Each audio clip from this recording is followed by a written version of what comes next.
How is Minnesota's government structured? Minnesota's government looks a lot like the federal government. Almost every state government is structured like the federal government, except for Nebraska. They're weird.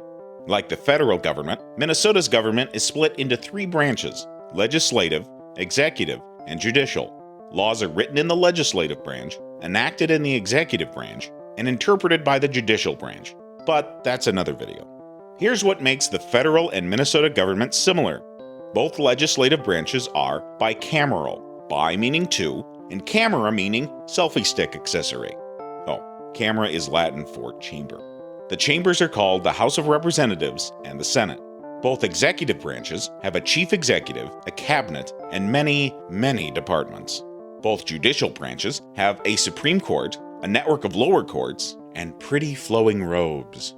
Now, where do they differ? Legislatively, while the federal legislature is called the Congress, Minnesota's state legislature is not called Minnesota's Congress. It's called the Minnesota State Legislature. Executively, the United States has a president, while Minnesota has a governor. Under the president is a vice president, while in Minnesota there is a lieutenant governor, which is hard to spell, so everyone just writes LG. And while a president appoints their Secretary of State and Attorney General, in Minnesota those positions, and a few others, are elected offices. Judicially, there are 9 judges on the Supreme Court, while there are only 7 judges on Minnesota's Supreme Court. So instead of fielding a softball team, the Minnesota Supreme Court plays hockey in their spare time.